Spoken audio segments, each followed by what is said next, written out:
Buenos días. Pues muchas gracias por continuar con nosotras y con nosotros en esta sesión del grupo de diálogo en el que pues homenajeamos a nuestro querido y admirado Tony Serra Abu Ali. Continuamos hoy con la mesa redonda y hablaremos de Abu Ali, nuestro creador, pensador insustituible, que nos ha dejado un importantísimo legado no solo en lo personal, con la pureza de su amistad, sino también en lo artístico, a un nivel tanto conceptual como estético, pues en él hay una clara búsqueda desde lo formal hacia una belleza absoluta y radiante. En un mundo hegemónico de la imagen en el que estamos, absolutamente, reivindicamos desde el grupo y desde el mundo del arte la necesidad de acercarnos precisamente a su obra. Pues en ella encontraremos algo que es increíble, ¿no? Su profundidad y su vigencia. La hemos visto ayer con las obras que nos presentó Rosa Llop en 3 escenarios y que pues, continuaremos hoy hablando sobre él. Él le gustaba mucho, en las veces que estuvo aquí en el grupo de diálogo y en el MUSAC, citar una frase que creo que engloba muy bien su obra, y es, él repetía la frase de Savistari, de Persia, del siglo XIV, decía: están ciegos, solo ven imágenes. Entonces, pues creo que ese puede ser un punto de partida para lo que vayamos a hablar hoy. La estructura de la sesión pues, va a contener 3 entrevistas. La primera se titula Hackeando el velo, la veremos en la primera mitad, y después, a continuación, tras una breve pausa, continuaremos con Mirar, Ver, Observar, Contemplar, y, por último, en La realidad y sus transparencias, una obra que la hace en el contexto del centro en el que trabaja nuestra invitada, Palmar, el Carleton College de Minnesota. Voy a presentar primero, ya conocéis a las personas que intervienen porque estamos un poco como en familia ahora por la mañana. Y pues aquí a mi izquierda tengo a Palmar Álvarez. ¿Qué tal? Gracias. Sí, ella es profesora en el Carleton College y cofundadora de Alces 21. Y aquí a mi izquierda tenemos a Gabriel Villota, que va a estar con nosotros esta tarde desarrollando una conferencia. Él es doctor en Comunicación Audiovisual y profesor de la Universidad del País Vasco. Y a Rosa Llop, que ya la conocisteis ayer, y ella es coordinadora y además ha trabajado coordinadora del grupo de OVNI y ha trabajado pues, con Tony y muchos años y tiene una amistad muy larga que, podemos hablar de lo que queráis. Hoy ya os digo que va a ser una sesión relajada y pues que podéis intervenir cuando queráis. ¿Quién quiere decir algo? ¿Empezar por alguna parte? Empezar yo, así empezamos. Así seguimos el orden y ya. Gracias por organizar esto. Yo cuando murió Tony estaba en Minnesota y justo además coincidió la etapa COVID, así que ni pude venir al homenaje que le hicieron las OVNI en Barcelona, ni pude venir al funeral, pero me estuve despidiendo de él pues a mi manera desde Minnesota. Cuando me dijeron que iba a haber una mesa redonda pensé, pues qué raro esto, como decía ayer Rosa, de venir a hablar de Tony sin Tony, porque siempre que hablábamos de Tony era con Tony, ¿no? Entonces estar aquí para mí también es una forma de cerrar un duelo con el que llevo desde que Tony murió. Entonces, es complicado, es muy complicado hablar de Tony Serra, del amigo, del maestro, del profeta, de la persona que nos ha venido enseñando, que nos convoca hoy aquí, porque no hay comunidad si no se convoca, y él era pues un poco eso, esa persona que convocaba a lo colectivo que llevamos dentro. Yo había pensado contar pues un poco lo que hizo Rosa ayer, que me vinculó a él, a su obra y a su legado, y por qué yo me vinculo a alguien como Tony Serra. Yo trabajo en Estados Unidos, soy profesora de estudios culturales y además de toda mi actividad pues en la propia comunidad, me dedico a intervenir las universidades. Es básicamente lo que hacemos desde Alces 21. Creemos que otra docencia es posible, creemos que otra universidad es necesaria, entendemos el saber no como se viene entendiendo, como algo alejado de la sociedad, algo que no tiene ninguna utilidad social. Creemos que lo que hacemos tiene que intervenir directamente en las comunidades donde trabajamos, y yo creo que eso me vinculó a OVNI y me vinculó a Tony.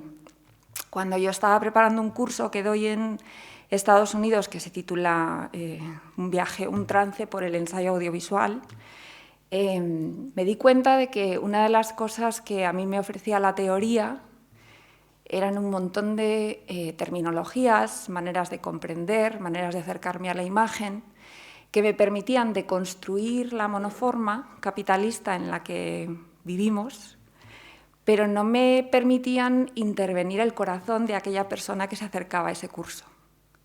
Entonces, el curso, cuando lo inventé, la asignatura, la construí como un ritual de paso. Yo llevo tiempo investigando los rituales de paso, y justo ese año que estaba investigando cómo utilizar la imagen pensativa de otra manera para invitar a la persona que tengo en ese aula sentada durante 10 semanas a hacer un tránsito que fuera más allá de lo intelectual y que aterrizara también en su vida personal, que le transformara de alguna forma, pues empecé a buscar imaginarios e imágenes, y ahí es donde me encontré con Toni Serra y me encontré con varios de sus trabajos. Entonces me di cuenta de que la manera de trabajar de Toni era la manera que yo estaba buscando en mi propia metodología, en mi propia pedagogía, pero también en mi propia investigación. Me acercó también a él el hecho de que yo ese año estaba preparándome para ser una de las personas que acompaña al final de la vida a otras personas. Entonces me vinculó a él esta investigación, bueno, pues sobre el final, el sentido del final, el sentido del trance, el sentido de la vida, lo visible, lo invisible. Y entonces se me ocurrió invitarlo a Minnesota. Y así fue como conocí a Toni Serra el año 2013, 2014. Y vino y me dijo, sí, voy. Además fue muy curioso porque, claro, vino en pleno invierno, en Minnesota en enero, pues ahí pues menos 30, menos 40 grados bajo cero. Entonces él venía del desierto y llegó a un desierto blanco. Entonces, bueno, podemos imaginar la cantidad de conversaciones sobre la luz, lo visible, lo invisible, la nieve, el frío, las comunidades, Estados Unidos. Y para él fue volver a Estados Unidos después de mucho tiempo sin haber estado en Estados Unidos. De hecho, el fragmento de Minnesota es del año 93, creo, ¿no? Entonces, volver a Minnesota ese año fue muy curioso, y luego, pues, por todo lo que estaba aconteciendo en Minnesota. Entonces yo a Toni lo que le pedí fue que interviniera en la parte del curso, porque el curso es un ritual de paso. Entonces cuando llegamos al momento del curso en el que el estudiante, la persona que se acerca a ese curso, aprende a deconstruir la imagen capitalista, se aprende a deconstruir, entra en crisis. Porque una persona en ese momento se da cuenta de que no hay nada o muy poco en ella que realmente le pertenezca. Y yo en ese momento pensé que la entrada de Toni podía servir de semillero. Y así fue. Vino y dimos el primer taller, que no son talleres porque en realidad usamos la palabra taller, pero para mí son seminarios de aterrizaje en lo real. Pasamos una semana conversando con este grupo de personas. Este grupo de personas no supo qué hacer con aquello, porque no estaban entendiendo qué es lo que estábamos tratando de hacer. La comunidad universitaria se acercó a una de las proyecciones, que fue la de ayer, que vimos, y claro, fue también una conversación difícil, porque además se proyectó aquello en un campus universitario norteamericano para hablar de lo que Estados Unidos estaba haciendo en Irak. Y entonces, cuando terminó el taller, uno de los estudiantes, y no se me olvidará, se acercó a Toni y le dijo, ¿te puedo hacer una pregunta? Y le dijo Toni, claro, ¿y tú qué fumas? Y entonces Toni le contestó, ¿sabes qué fumo? Amor. Y entonces se construyó en torno a esa pregunta toda una reflexión final que derivó en que un conjunto de 20 personas se vieran totalmente transformadas, ¿no? Entonces, yo cuando él ya se marchó les decía que lo que habíamos tenido era un profeta y un maestro, alguien que preparaba las preguntas para que la baraca tuviera un efecto en ellos y en ellas, ¿no? Y así fue. Terminamos aquel taller y, claro, fue instantánea la amistad y seguimos con un montón de meditaciones compartidas. Volvió en el año 2016, hicimos un segundo encuentro y decidimos tratar sobre todo el tema de la frontera, que es el que estaban trabajando también en OVNI. Entonces propusimos toda una lectura sobre la migración dentro de este nuevo trance y volvió a salir otro grupo de personas transformadas. Pasó el acontecimiento del segundo encuentro y entonces decidí llevarlo al CES para que transformara también al cuerpo docente, y aquel encuentro fue otro momento de transformación, ¿no? Entonces, al final estábamos planeando el siguiente, que iba a ser además un paso de lo íntimo a lo social, íbamos a trabajar ahora ese tránsito, y fue cuando murió. Entonces me dijo, pues Palmar, ya lo voy a sentir, pero vas a tener que hacerlo tú. Entonces, supongo que a mí lo que me sale es pues, el agradecimiento a Toni por lo que me dejó, por quién soy ahora, por cómo me ayudó a repensarme y por la cantidad de gente que ha tocado allá, con lo complicada que era también la tarea que le pedí que realizara, que era ir a Estados Unidos, al corazón del neoliberalismo, a contarnos pues que al final algo tan sencillo como el amor, la hospitalidad, la solidaridad, el perdón, el tránsito, aquello que no vemos, lo misterioso y los sueños constituyen parte de lo que somos, ¿no? Entonces, bueno, yo le estoy muy agradecida y me callo aquí. Sí, esa idea de transmitirlo de lo sencillo, ¿no? De lo complejo, ¿no? Como lo explicaba, ¿no? Bueno, pues Gabriel, si te parece, continúas. Muy bien. Pues voy a seguir un poco con el tipo de aproximación que ha hecho Palmar, si os parece, y que hizo ayer Rosa, pues más desde lo personal también, porque creo que la experiencia personal mía es muy diferente y por eso complementaria con la de ellas. Tengo que decir que, claro, aquí me habéis presentado y me parece correcto, ¿no? Como con mi titulación, porque es lo primero que viene en el currículum, pero realmente el papel que yo vengo a hacer aquí, desde luego, no tiene ninguna intención de hacerlo desde ser doctor en comunicación audiovisual, ni mucho menos, sino más por otra cuestión que realmente es la que a mí me unió con Toni, sobre todo en los años 90, ¿no? Que es haber formado parte de lo que de manera quizás un poco pomposa, pero yo creo que bastante exacta, en otros contextos hemos definido como formar parte de la esfera pública independiente del videoarte español, ¿no? Y ya explicaré ese palabra lo que es, pero yo creo que de manera bastante precisa refleja lo que una comunidad de gente vivimos, sobre todo a lo largo de los 90, no tanto ya de 2000 en adelante, y en la que ahí sí que fue cuando tuvimos bastantes encuentros, ¿no? Todo esto empieza, en mi caso, cuando a principios de los 90 me encuentro montando algo tan peregrino como una distribuidora de videoarte en el contexto de un país como España, ¿no? Un poco siguiendo el ejemplo de distribuidoras que habíamos visto en Francia, en Estados Unidos, y la experiencia que había habido en Cataluña, más de la mano de Mercadea, ¿no? Pero sobre todo con el legado de Electronic Art Intermix. Entonces, en ese momento, nosotros desde el País Vasco lo que conocemos es sobre todo lo que venía del Festival de Tolosa, que fue uno de los más importantes a finales de los 80, el Video del Día de Tolosa, y que a su vez constituyó la primera piedra de la colección de vídeo en la Mediateca de Arte Leku, que fue, supongo que a muchos os sonará, un centro de arte dedicado a la práctica y a la investigación artística, muy activo durante todos los años 90 sobre todo, ¿no? En el marco de aquello empezamos a montar esta distribuidora y intentando encontrar gente de nuestra generación, porque de alguna forma los mayores, que se llaman Montadas, Torres, etcétera, otros, estaban ya representados en colecciones internacionales. Lo que hicimos es intentar crear alrededor de este proyecto pues, un cierto espíritu generacional, ¿no? De la gente que empezamos a trabajar en ese momento, entre finales de los 80 y comienzo de los 90, y fuimos aglutinando una serie de cintas en nuestro catálogo, ¿no? Que no, bueno, luego eso sí, ya otra historia, no duró mucho tiempo, pero ahí fue como yo conocí a Toni y cómo nos fuimos encontrando en diferentes momentos, ¿no? Enseguida ellos empezaron a montar, como explicó ayer Rosa, la 12 Visual primero como plataforma de posibilidad realmente, ¿no? Tanto de producción como enseguida también de difusión. A la larga eso se convertiría en OVNI, ya nos lo contó ayer Rosa también.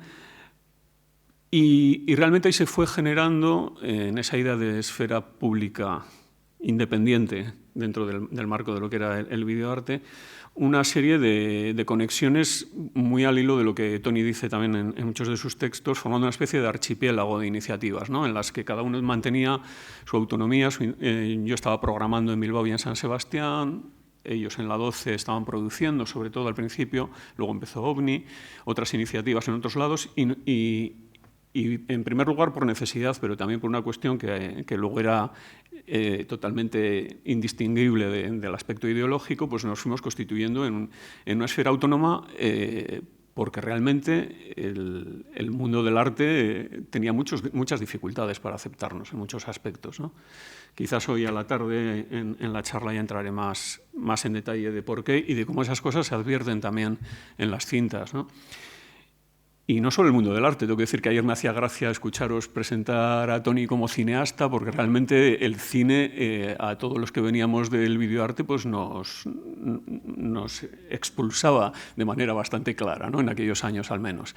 Y era un momento en el que todavía la diferencia, claro, hoy en día la confluencia de soportes ha confundido, pero también ha mezclado mucho más las cosas. En aquel momento la diferencia de soportes era un abismo insalvable y generaba una diferencia de actitud también muy clara, incluso entre sectores que dentro del cine pudieran considerarse independientes, ¿no? Pero que veían el videoarte muy de lejos. Por eso, si os fijabais ayer en las palabras de Toni en la charla, y lo diréis hoy, él habla siempre de hacer vídeos y de producir vídeos. No hablábamos nunca de películas. Y esto va más allá de lo meramente anecdótico, ¿no? O sea, hay una actitud y una apuesta, digamos, una apuesta ideológica, al fin de cuentas, detrás de esa palabra, ¿no? En aquel contexto, al menos en los 90, era claro. Y ya digo, pues un poco a medio camino o a distancia similar del mundo del arte de un lado y del mundo del cine del otro, pues tuvimos que generar, sin pretenderlo, sin un programa, sin un decálogo que nos impulsara a hacerlo, fuimos generando de manera un poco espontánea esa especie de esfera pública independiente, ¿no? Y así funcionamos durante bastantes años. O sea, todo eso culminó a finales de los 90 en unos encuentros de vídeo en Pamplona, con 2 publicaciones consecutivas. Toni no vino, pero vino Joan, por ejemplo, y hicimos una plataforma de distribución autogestionada también con los trabajos de gente de todo el Estado. Y todo eso confluyó finalmente en las asociaciones de artistas, que fuimos muy activos a comienzos de los 2000, y en la que los que veníamos del vídeo precisamente éramos el sector que de alguna forma tenía más claras las cosas a la hora de establecer ciertas relaciones con las instituciones, ¿no? Que no coincidieron, por cierto, con el punto de vista del VEGAP y de la Fundación Arte y Derecho, que era el que al final sostenía económicamente todo aquello, y por tanto todo aquello se deshizo. A partir de ahí, y también unido a los cambios tecnológicos de todo el sector vídeo y los cambios desde la posición del arte respecto a la presencia del vídeo, las cosas cambiaron muchísimo, ¿no? Y nos encontramos ahí un panorama en el que de pronto todo el mundo hacía vídeo y el vídeo estaba presente en todo el ámbito artístico de manera bastante generalizada, pero con un extraño paréntesis, ¿no? En el que se dejaba fuera a toda la gente que realmente había construido todo aquello durante 2 largas décadas. Y entonces, bueno, de alguna manera la normalización en la presencia del vídeo en el mundo del arte fue a costa de la negación de toda una generación y de unas formas de hacer, desde mi punto de vista. Y aquí las historias ya sí que se hicieron mucho más personales y más disgregadas, ¿no? En cierto aspecto, aunque sí que es verdad que vosotros a través de OVNI pues conseguisteis mantener como al menos una unidad en esa idea de seguir produciendo, programando y demás, que en otros sitios se fue perdiendo. Mi experiencia va un poco al hilo de este tipo de cosas, ¿no?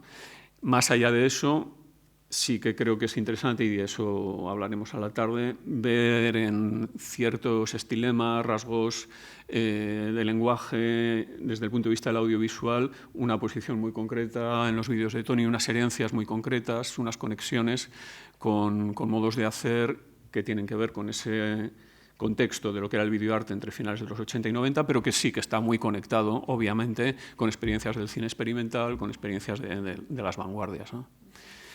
De momento yo dejaría aquí mi presentación. Sí. Y yo creo que igual al hilo también de las entrevistas sí que podemos ir profundizando en este tipo de cosas.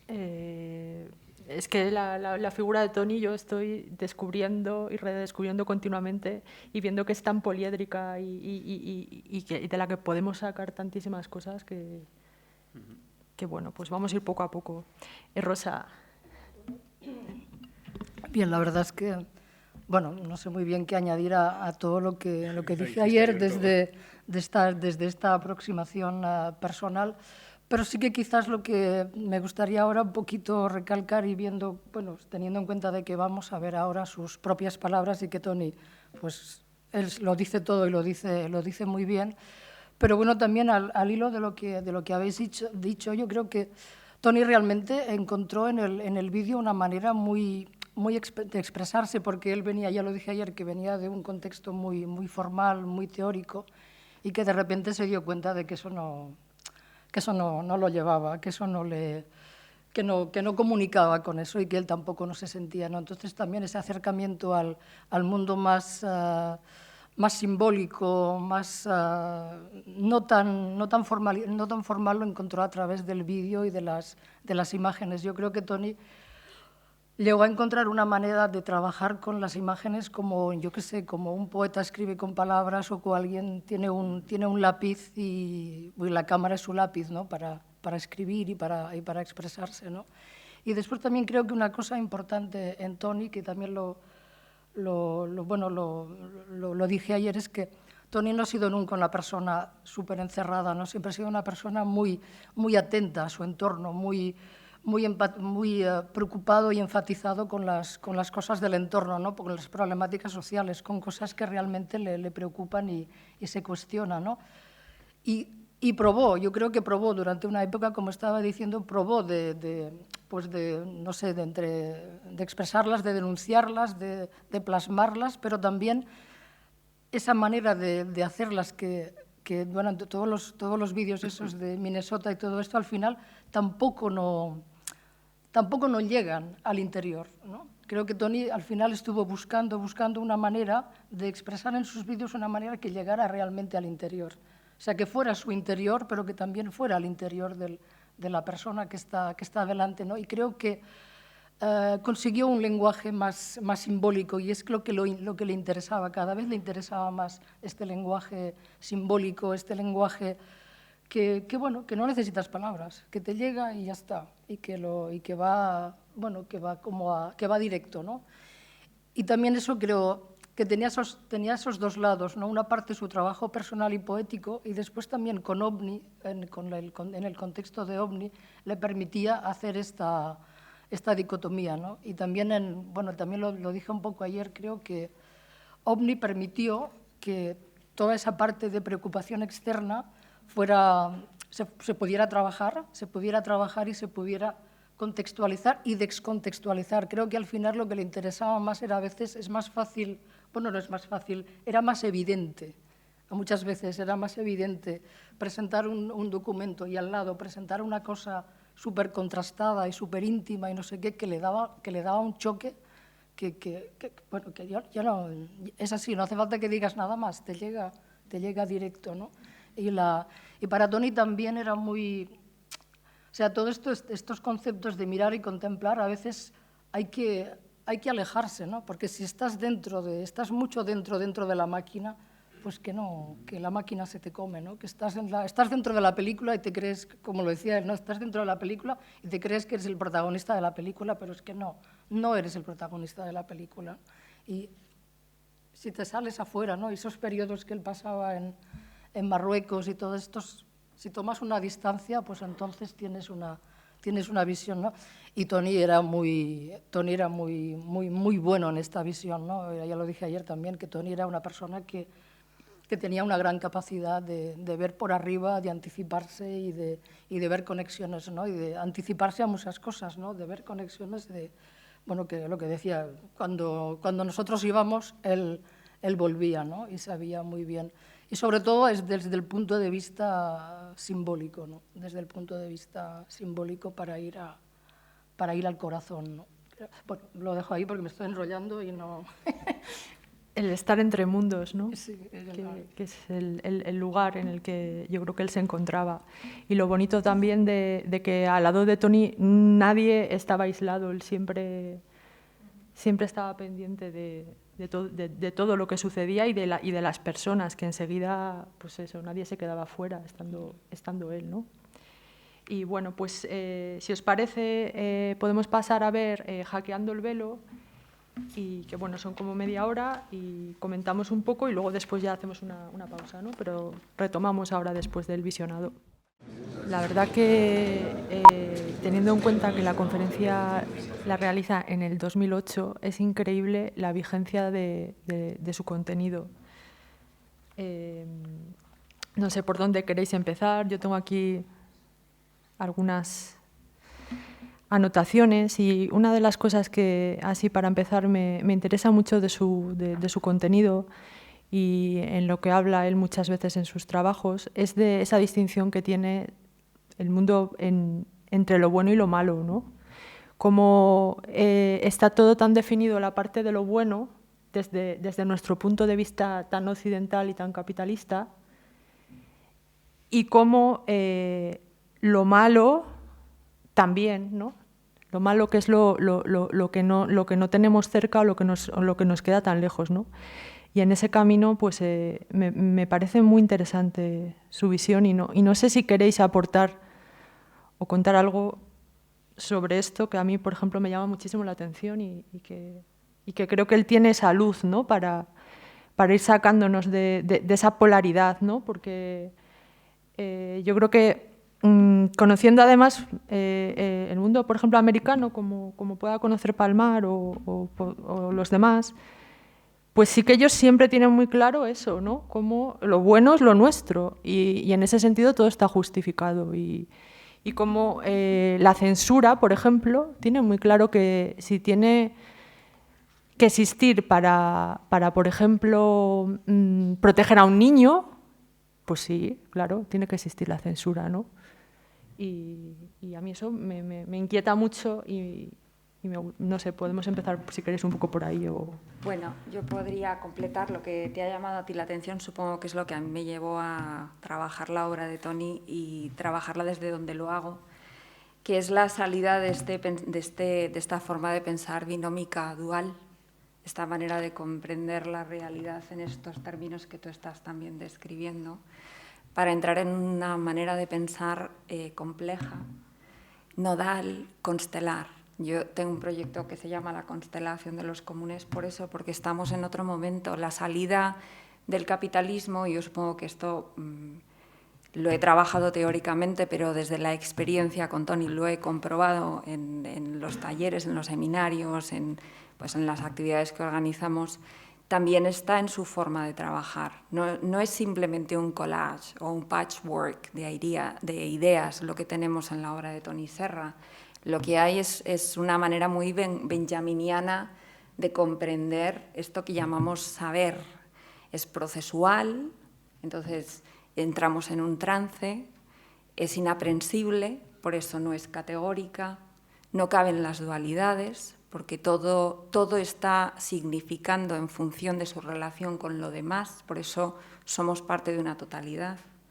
Entonces, yo creo que él supo ver muy bien este tránsito, porque el capitalismo, claro, es un sistema dogmático y además categórico y además normativo y además controlador, ¿no? Entonces, ¿cómo sería esa salida? ¿Y cómo haríamos esa salida utilizando, por ejemplo, en este caso, otro imaginario? Pero, ¿cuál sería ese imaginario? Entonces, yo creo que el tránsito que hacemos con la obra de Tony o con las propuestas que nos hacía siempre es esa salida, y él decía, deja que la imagen te impregne, ¿no? Déjate ese tiempo para ver qué es lo que a ti te produce ese visionado, porque no hay una respuesta. Y eso que tú te llevas en ese momento, te lo llevas el resto de tu tiempo. Entonces también es una manera de comprender el saber, supongo que no como una entidad aprensible, sino como un estímulo que te lleva siempre a una acción. Él solía decir, y yo creo que esto está muy bien recogido en el pensar sufí, que todo saber que fija, que estrecha, es un estorbo. Pero ese saber que te actúa, que te anima, te pone en movimiento. O sea, hay una escena que trabajaba mucho cuando yo trabajaba el ritual como manera de salir del capitalismo, que es la escena del pájaro, ¿no? Hay un golpe de ficción, cuando trabajamos los imaginarios, siempre pensamos, bueno, hay una imagen hiperrealista, ¿no? Entrando en las teorías de Fisher, del realismo capitalista, ¿no? Hay una imagen que te golpea y esperamos que con ese golpe el espectador reaccione. Bueno, pues no, a veces el espectador entra en la indefensión aprendida y no reacciona, al revés. Lo que estamos produciendo es un estado de conciencia que te lleva a un estar dramático. Entonces, ese momento en el que él golpea al pájaro, y lo vimos ayer, es el golpe del corazón. Es esa imagen que te lleva al corazón. Y eso tiene mucho que ver con lo que a ti te ha llamado la atención, que es entrar en un pensar totalitario, pero en ese sentido de somos parte de una totalidad. No hay una afuera y una adentro, y tú soy yo. Entonces, entrar en esta manera de pensar, y claro, ya es entrar en una cosmogonía, ¿no? Y yo creo que esto lo llevó Toni desde su manera de trabajar, hasta su manera de comprender la imagen, hasta su relación con las demás personas. Sí. Seguimos en orden. Bueno, no sé, yo esta entrevista obviamente la había visto ya varias veces porque, bueno, no lo he comentado antes o lo tenía pensado comentar después, pero mi vinculación con Toni ha venido dada porque el año pasado tuve la ocasión de construir el guión y montar el trabajo sobre su obra para el programa Metrópolis, y esto me llevó a revisitar sus cintas una y otra vez y las entrevistas también, ¿no? Y volviendo a verla, no sé si coincide con vuestra sensación, pero la primera cosa que me impacta, se lo volví a decir a Rosa ahora, ¿no? Es qué vamos a decir si realmente se expresa como un libro abierto, y la manera de ir ligando y saltando de un tema a otro es de una fluidez y de una claridad asombrosa, ¿no? A lo largo de media hora. Eso en primer lugar. En segundo lugar, también yendo a aspectos más concretos sobre los que me resultan a mí más cercanos también por mi trabajo, está todo el tema que da título en concreto a esta charla, ¿no? Desde Hackeando el velo, como forma de conceptualizar esa relación que tenemos con la realidad o con la complejidad de la realidad, y cómo funciona esta idea del velo de manera paradójica y doble, ¿no? En cierto sentido, porque como mecanismo que efectivamente vela y oculta, pero también como mecanismo que preserva y que protege, ¿no? y que permite la mirada hacia adentro, ¿no? Y muy concretamente, a partir de ahí, pues a mí me parecía interesante esa guía en particular como mecanismo de análisis de buena parte de sus trabajos. Bueno, mecanismo de análisis en general aplicable a cualquier trabajo, ya entrando en una área más concreta del ámbito audiovisual, ¿no? Él hace aquí de manera muy genérica una alusión a Debord y al mundo del espectáculo, pero de manera más específica toda esa idea de iconosfera contemporánea que nos rodea y que se ha convertido en nuestra naturaleza, tendría mucho que ver con eso, y también con todas las estrategias comunicativas que eso puede generar, ¿no? En el caso concreto de su trabajo, y me referiré esta tarde a ello quizás con más exactitud, pero todas las técnicas de construcción, de apropiación de imagen, de desmontaje, yo creo que es uno de los caminos claros de hackear ese velo constituido por esos millones de imágenes con los que vivimos cada día, ¿no? Y Y yo creo que ahí es uno de los modos en los que también tenemos para ver cómo todo eso que Toni nos cuenta no queda solo en un campo de lo teórico, porque podemos ver estas entrevistas y puede parecer pues un pensador haciendo reflexiones muy genéricas, teóricas sobre la sociedad. Lo más interesante es que todo eso se convierte en una práctica muy específica cuando él se pone a trabajar con las imágenes, ¿no? y a llevar a tierra esas posibilidades, en este caso concreto, de hackeo respecto a lo que es ese velo de imágenes, ¿no? Sin ir más lejos, lo que veíamos ayer de Fallujah sería un ejemplo clarísimo de cómo funcionaría una práctica concreta de hackear ese velo de imágenes y de construir deconstruyendo, ¿no? Mensajes con los que convivimos a diario. Yo, así en relación a lo que hemos visto ahora, sería igual como lo más relevante, ¿no? Que me ha parecido. Rosa. Bueno, yo quizás, bueno, ahora revisándolo y me acabo de dar cuenta que dice que es del 2008, ¿no? En el 2008, pues me acuerdo que estábamos en el contexto de preparar Exodus, los márgenes del imperio, ¿no? Y que ese ovni venía del ovni anterior, que era el ovni colonial, ¿no? Entonces creo que había habido una parte de presentación de una serie de documentos y una serie de cosas descontextualizadas y presentadas diciendo, bueno, y que es que en realidad todos los ovnis han sido como muy encadenados, ¿no? Pero creo que en ese momento a Toni interesó presentar otras, ampliar, ¿no? Ampliar muchas cosas, ¿no? Y empezar a ver que había en esos márgenes había un cultivo, había una calidad, una cosa, ¿no? Y también teniendo en cuenta de que, bueno, que esos márgenes están ahí y también como lo que decía, porque en ese año también se hubieron muchas... empezó a trabajarse de alguna manera el tema de la migración y de la frontera que ya se estaba viendo, ¿no? Pero bueno, todos esos saberes que están ahí alrededor y que están en los márgenes y que no se tienen en cuenta, pues que son los que en el fondo creo, que me voy a repetir mucho, pero creo que es lo que le interesa. No le interesa seguir en esta racionalidad, no le interesa seguir en esto. Al final no te aporta, porque estás como haciéndole el juego. Acabas haciéndole el juego. Por mucho que deconstruyas, por mucho que lo presentes, tienes que ser muy fino, porque el límite, al final estás haciendo el juego muchas veces. Hay que ser muy hábil. Y bueno, quizás Toni creo que era hábil, pero a veces... Él también a veces llegó a un punto que ya no le interesaba más. No le interesaba más y se fue a otra parte más profunda, ¿no? Y siendo consciente de todo esto, ¿no? Siendo consciente de que este juego, en realidad, aunque tú a veces pienses que estás haciendo cosas, este juego a veces te va impregnando. Y tienes que saber salirte de tú mismo para verlo y expresarlo, ¿no? Sí.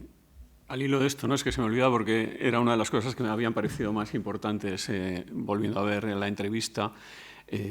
No sé a vosotras, pero me parece alucinante ver de qué manera tan clara y en un caso tan extraordinario, ¿no? Porque no es lo habitual, Toni es capaz de mostrar de manera muy clara la conexión que hay entre un compromiso político muy claro respecto a la realidad en que vivimos, absolutamente unido, totalmente conectado con una necesidad de transformación interior y de búsqueda espiritual, podríamos decirlo, ¿no?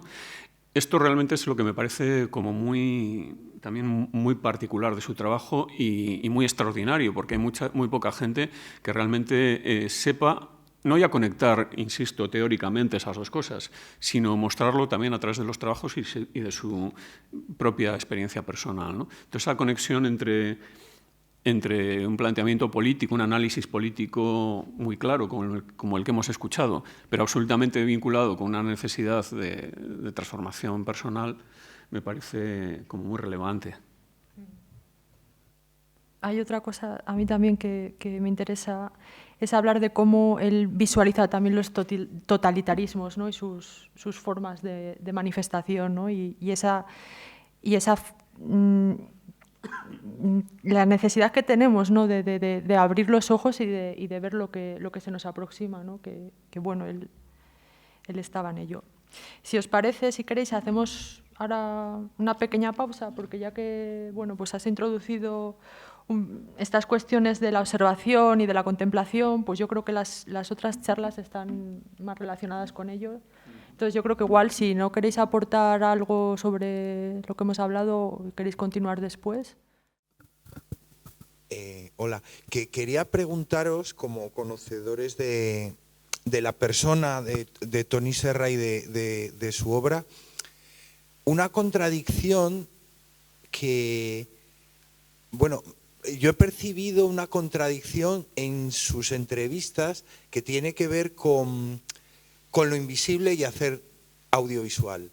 Es decir, cómo hacer una búsqueda de lo invisible, es decir, de lo que no tiene luz, siendo un realizador de vídeo. Y es la pregunta. Esto para mí.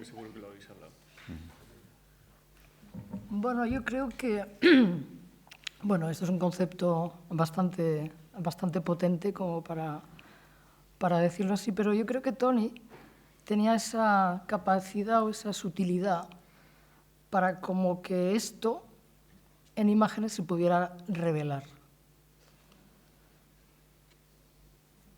Creo que tiene esa capacidad de ir a lo esencial y es un invisible, pero es un invisible que alguien desde fuera lo puede percibir, y puede ser de alguna manera plasmado. Quiero decir la palabra revelado, ¿no? No sé, y no quiero ir más porque es un concepto, creo que es complicado como para que yo lo pueda desarrollar, ¿no? Yo solo... Bueno, perdona. Sí. No, una que me ha parecido muy interesante que lo preguntas. Yo me lo he preguntado muchas veces, ¿no? Pero no ya solo por el trabajo de Toni, que también, porque él insiste particularmente en ello, sino a veces por mi propio trabajo, ¿no? Y por esa relación que tenemos como ciudadanos de esta época con la imagen, ¿no? Yo muchas veces en clase hablo y creo en ello, y me parece una reflexión muy interesante, pues toda la teoría de los 70 del media ecology, en el sentido de que estando como estamos inmersos en un mundo absolutamente lleno de imágenes y de sonidos, y esto lo teorizaron los teóricos en los 70, imagínate ahora, ¿no? Con la era ya de Internet y los móviles, pues que no tenía sentido, desde un punto de vista ecológico, podríamos decir, seguir produciendo nuevas imágenes y nuevos sonidos, pero sí que había todo un campo de desmontaje y reconstrucción de significados o de resignificación a partir de la elaboración de lo ya existente, ¿no? Pero, por otro lado, inevitablemente somos hijos de nuestro tiempo y acabamos también creando nuevas imágenes, ¿no? Y efectivamente es una contradicción, pero yo creo que en el caso de Toni, un poco por donde iba Rosa, esa contradicción acaso queda atenuada por el nivel como de sutileza con el que funcionan esas imágenes, que muchas de ellas a veces están en el límite de lo visible mismo, ¿no? En esos juegos de luces y sombras o de lo audible, ¿no? Y bueno, entramos en un terreno también filosófico en el que quizás nos vemos obligados a alejarnos del paradigma de las dicotomías, ¿no? Dualistas de sí o no, blanco y negro, se puede hacer o no se puede hacer, ¿no? Él pone sobre la mesa un problema que como sociedad tenemos y respecto al cual plantea estrategias de trabajo. Al mismo tiempo, tampoco está libre de ser en parte víctima y en parte, bueno, colaborador de ellas en cierta medida, ¿no? ¿Podemos realmente estar absolutamente libres de participar de ese juego de las imágenes en el que todos estamos inmersos? ¿O siendo conscientes de cómo funciona podemos hackear el velo, ¿no? Dar estrategias de defensa por un lado, pero también que ayuden a los demás, ¿no? Por otro. Yo, a partir de esa misma duda que tú planteabas, esa es un poco la reflexión personal que hice.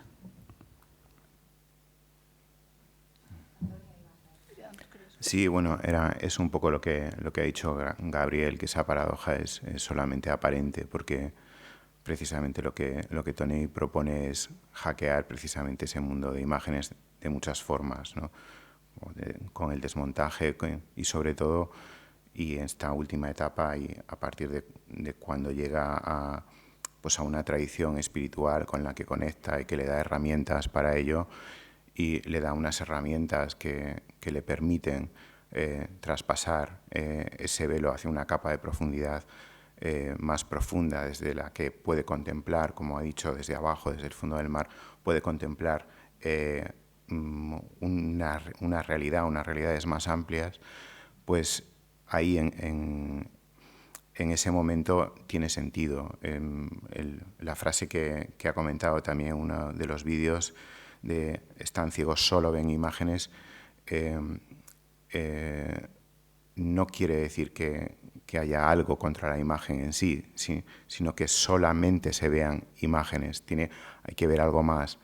Y en ese sentido, Tony consigue insertar en sus imágenes lo que él cree que es necesario para poder ver más, incluido a través de las imágenes.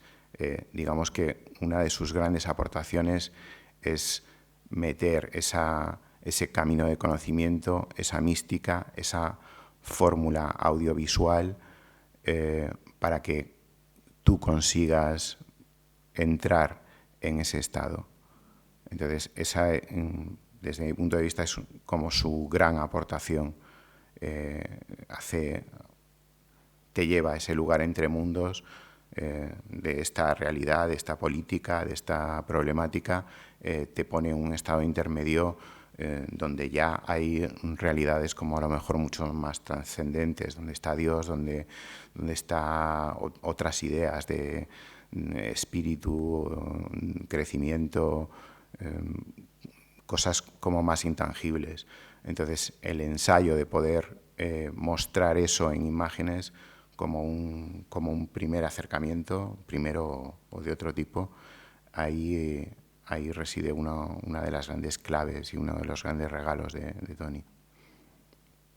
Y otra cosilla que quería comentar, no sé si vas a hablar, Palmar. Solo iba a decir que con lo que estaba diciendo Rosa y Antonio, lo que yo aprendí es que, o así presento yo la obra de Tony cuando la trabajamos en clase, hay una geografía de estados de conciencia y hay un reclamo de la contemplación interior y de la atención a aquello que ocurre en ti ante la contemplación de la imagen.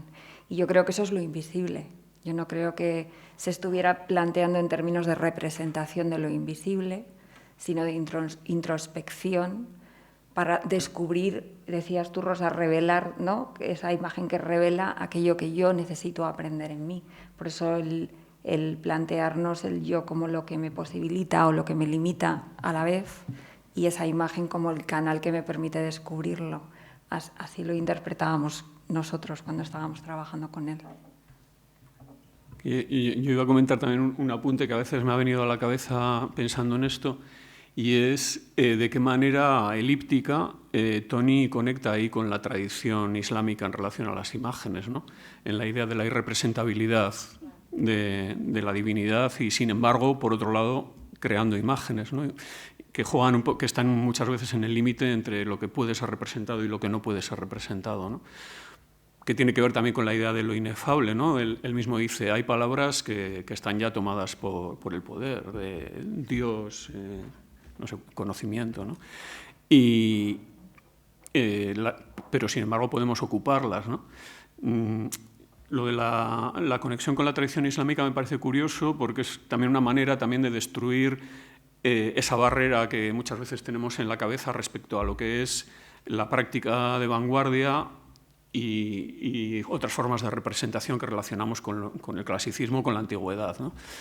Y como a través de unas prácticas absolutamente conectadas con las vanguardias del siglo XX, ¿no? Apropiación, desmontaje, deconstrucción, estamos realmente conectando con una tradición ancestral, en este caso en relación al mundo islámico, de reflexión en torno a la irrepresentabilidad de eso, de lo inefable, de lo más profundo, ¿no?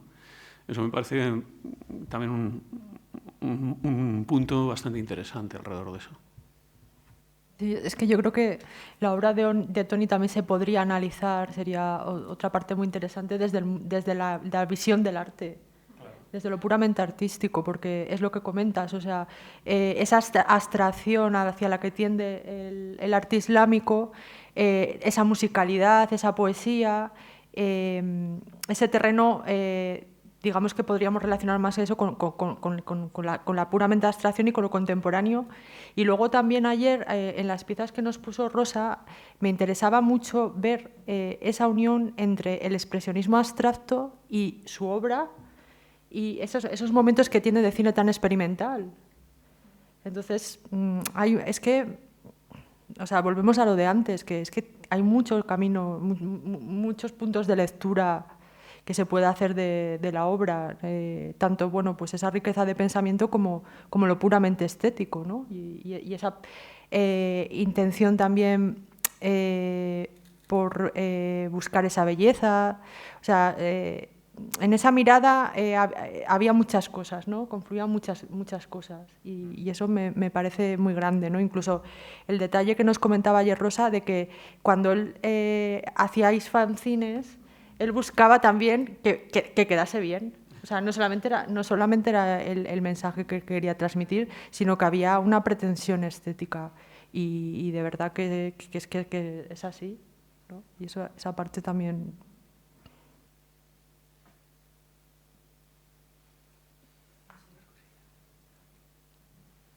Si queréis hacer otro comentario, bueno, algo. ¿Qué os parece? ¿Lo dejamos aquí, continuamos por la tarde, pasamos a ver la exposición?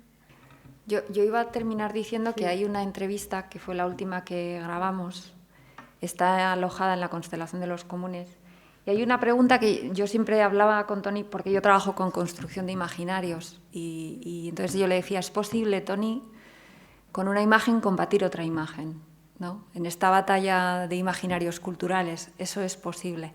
Entonces grabamos, y voy a pedir que pongan la respuesta, porque yo creo que puede ser un buen cierre para la conversación que estamos teniendo.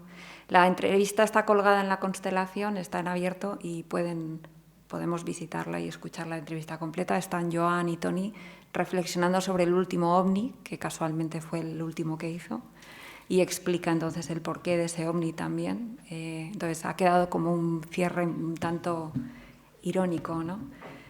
No sé si podemos poner justo esa respuesta.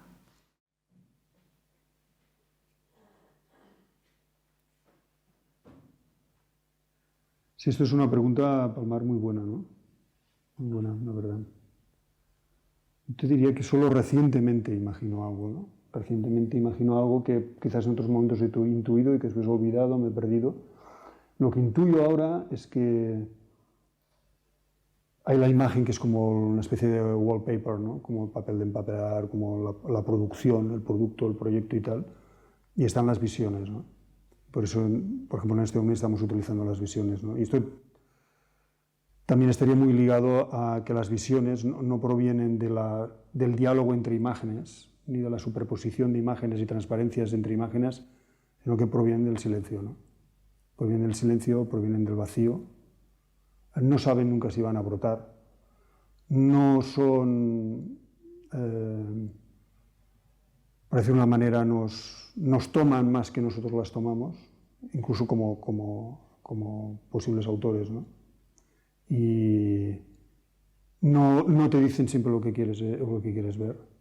De hecho, muchas veces no te dicen lo que quieres ver, te dicen lo contrario. Y provocan espacio también. Son hijas del silencio y la oscuridad, y provocan espacio y luz, ¿no? Entonces, en este momento no sabría más, pero a mí me gustaría mucho investigar sobre esto, ¿no? Y creo que lo lleva a la noción antigua, ¿no? De lo que era la visión como curación, ¿no? Se ha hablado mucho de la relación del sonido con la curación y tal, ¿no? Y con la visión es muy difícil porque es esto, porque hay un papel empapelar, ¿no? Porque hay este velo de imágenes que tapa la realidad, o sea, que es que a veces ni te veo, porque veo pues esto, ¿no? Una persona de tal sitio, de tal género, de tal ideología, de tal raza, de tal, y construyo algo que te tapa completamente, o me tapa a mí, ¿no? Lo que hay la visión que perfora esto, ¿no?